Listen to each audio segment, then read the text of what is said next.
అందరికీ నమస్కారం. ముందుగా వినాయక చవితి శుభాకాంక్షలు. మన అందరికీ వినాయకుడు అంటే విఘ్నాలను తొలగించే దేవుడని తెలుసు. కానీ ఆయుర్వేదం దృష్టిలో ఈ పండుగలో చాలా లోతైన ఆరోగ్య రహస్యాలు దాగి ఉన్నాయని మీకు తెలుసా? వినాయకుడు పూజలో ఉపయోగించే మట్టి ప్రతిమ, పసుపు, కుంకుమ, ప్రసాదాలు ఇదంతా మనకు తెలిసిన విషయమే. కానీ ముఖ్యంగా పూజలో వాడే 21 పత్రాలతో చేసే విశేష పూజ గురించి, ఆయుర్వేద రహస్యాల గురించి మీకు తెలుసా?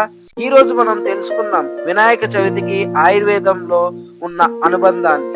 సహజంగా మనం ఈ వినాయక చవితి పండగ భాద్రపద మాసం అంటే వర్షాకాలం నుండి శరద్ ఋతువుకు మారే కాలం. ఈ సమయంలో మనకు అగ్ని మందంగా బలహీనంగా ఉంటుంది. అలాగే కఫము పిత్త దోషాలు బాగా పెరిగిపోతాయి. అందుకే మన పండుగలు సీజనల్ హెల్త్ ప్రొటెక్ట్ చేసే విధంగా రూపుదిద్దుకున్నాయి. వినాయక చవితి అనేది భక్తి, ఆరోగ్యం, ప్రకృతి రక్షణ అన్నీ కలిపిన ఒక సంపూర్ణ ఉత్సవం. మనం వినాయకుడి విగ్రహం కోసం మట్టి లేదా శుద్ధి చేసిన మట్టిని ఎందుకు వాడతాం? ఆయుర్వేదం ప్రకారం మట్టి శరీరంలోని పిత్త, కఫదోషాలను శాంతపరుస్తుంది.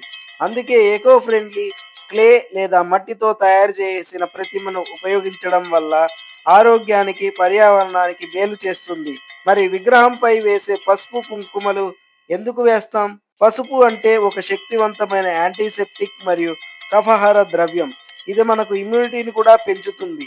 మరి కుంకుమ మనకు మనసుకు శాంతిని కలిగిస్తుంది.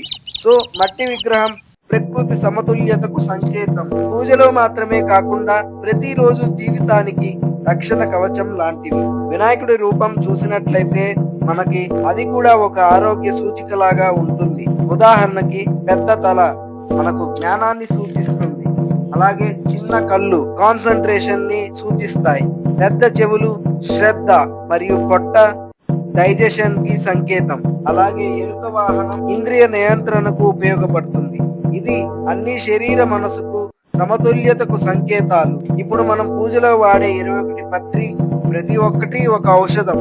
వినాయకుడు వీటిని ఎందుకు ఇష్టపడతాడు? ఎందుకంటే ఇవన్నీ మన శరీరాన్ని సీజనల్ ఇంబ్యాలెన్స్ నుంచి కాపాడతాయి కాబట్టి. వీటి గురించి ఒక్కొక్కటిగా తెలుసుకుందాం. మొదటగా మారేడు పత్రం. ఇది త్రిదోషాహారంగాను మనకు డైజెషన్ ను ఇంప్రూవ్ చేస్తాయి. అలాగే చెడు పేరుకుపోయిన టాక్సిన్స్ ను కూడా బయటికి తొలగిస్తాయి. రెండవది అర్క లేదా జిల్లేడు పత్రం. ఇది మనకు యాంటీ మైక్రోబియల్ గాను మరియు స్కిన్ డిజార్డర్స్ లోను ఉపయోగపడుతుంది. మూడవది జాజీ పత్రం.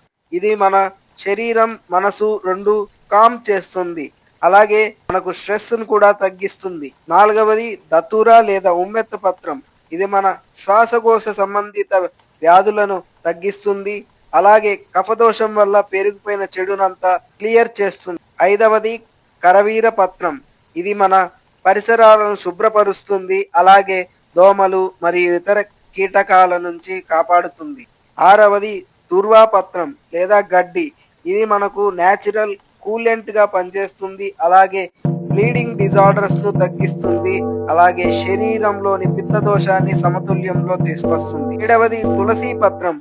ఇది మనకు బెస్ట్ ఇమ్యూనిటీగా పనిచేస్తుంది. అలాగే శ్వాస సంబంధిత రోగాలు అన్నిట్లోనూ బాగా పనిచేస్తుంది. ఎనిమిదవది చంపాపత్రం లేదా చంపకం.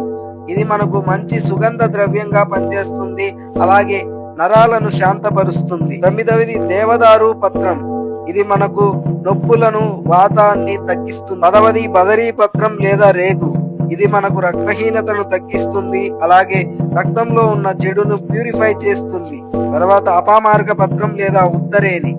ఇది మనకు క్రిములు, కీటకాలను హరిస్తుంది.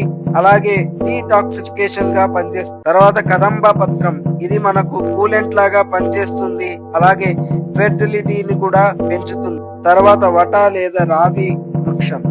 ఇది మన చిగుర్లకు అలాగే అతిసారానికి బాగా పనిచేస్తుంది. తర్వాత అశ్వత్థ పత్రం. ఇది మన గాలిని శుభ్రపరుస్తుంది. అలాగే శ్వాస సంబంధిత రోగాలను కూడా హరిస్తుంది. తర్వాత అర్జున పత్రం. ఇది మన గుండెకు బలాన్ని చేకూరుస్తుంది. అలాగే న్యాచురల్ కార్డియోటోనిక్ గా కూడా పనిచేస్తుంది. తర్వాత మామిడి పత్రం. ఇది మన డైజెషన్ ను ఇంప్రూవ్ చేస్తుంది. అలాగే శరీరంలో వాత కఫ దోషాలను సమతుల్యంలోకి తీసుకొస్తుంది. తర్వాత పనస. ఇది మన శరీరానికి కూలెంట్ లాగా అలాగే బాడీకి స్ట్రెంగ్త్ ఇస్తుంది. తర్వాత శమీ పత్రం లేదా జమ్మీ పత్రం. ఇది మనకు శుభకరంగాను ఉంటుంది. అలాగే స్కిన్ ఇన్ఫెక్షన్స్ రాకుండా కాపాడుతుంది. తర్వాత భృంగరాజా పత్రం, ఇది మన హెయిర్ గ్రోత్ కు బాగా పనిచేస్తుంది. అలాగే లివర్ కి ప్రొటెక్షన్ లాగా పనిచేస్తుంది. తర్వాత బ్యాంబూ లేదా వెదురు పత్రం, ఇది మన ఎముకలను గట్టిపరుస్తుంది. అలాగే సంతానలేమికి కూడా బాగా పనిచేస్తుంది. ఆఖరిగా లోద్రా పత్రం, ఇది స్త్రీలలో వచ్చే బ్లీడింగ్ డిజార్డర్స్ మరియు ఓవరాల్ ఉమెన్ హెల్త్ కు బాగా ఉపయోగపడుతుంది. మనం వినాయక చవితి నాడు వినాయకుడికి పెట్టే నైవేద్యంలో కూడా మనకు ఆరోగ్య సూచనలు కనిపిస్తాయి. అవి ఎలా అంటే నైవేద్యంలో వాడే మోదకాలు, ఉండ్రాళ్ళు, అలాగే బెల్లం రక్తశుద్ధికి మరియు శక్తికి నిర్వచనం. నువ్వులు వాతాహారంగా పనిచేస్తుంది. అలాగే కొబ్బరి మనకు హైడ్రేషన్ ను పెంచుతుంది. అలాగే డ్రై ఫ్రూట్స్ ఇవన్నీ కూడా బలాన్ని చేకూరుస్తాయి. ఇవన్నీ కలిపి ఒక సీజనల్ ఆయుర్వేదిక్ టోనిక్ లాగా మనకు పనిచేస్తాయి. వినాయక చవితి అనేది పూజ మాత్రమే కాదు, ఆయుర్వేద హెల్త్ ఫెస్టివల్. అందుకనే ఎకో ఫ్రెండ్లీ ప్రతిమను వాడదాం. అలాగే పసుపు, కుంకుమ, 21 పత్రి, అలాగే ప్రసాదం, ఇవన్నీ మన ఆరోగ్యం కోసం ఒక శాస్త్రబద్ధమైన ఆచారాన్ని మనకు పూర్వీకులు మనకు అందించారు. ఈసారి వినాయక చవితి భక్తితో పాటు ఆరోగ్యాన్ని కూడా ఆచరిద్దాం. జై బోలో గణేష్ మహారాజ్ కి జై. ఈ వీడియో నచ్చితే లైక్ చేయండి, షేర్ చేయండి. మరిన్ని ఆయుర్వేదిక్ అప్డేట్స్ కోసం సబ్స్క్రైబ్ చేయండి ఆయుర్ శాస్త్ర Deepika channel. Once again happy Vinayaka Chavithi. మరిన్ని ఉత్తేజకరమైన కంటెంట్ మరియు సమాచారం కోసం మా ఆయుష్ శాస్త్ర దీపిక ఛానల్ కు సభ్యత్వాన్ని పొందండి. అంతరాయం లేని వీడియోల కోసం బెల్ ఐకాన్ను తాకండి.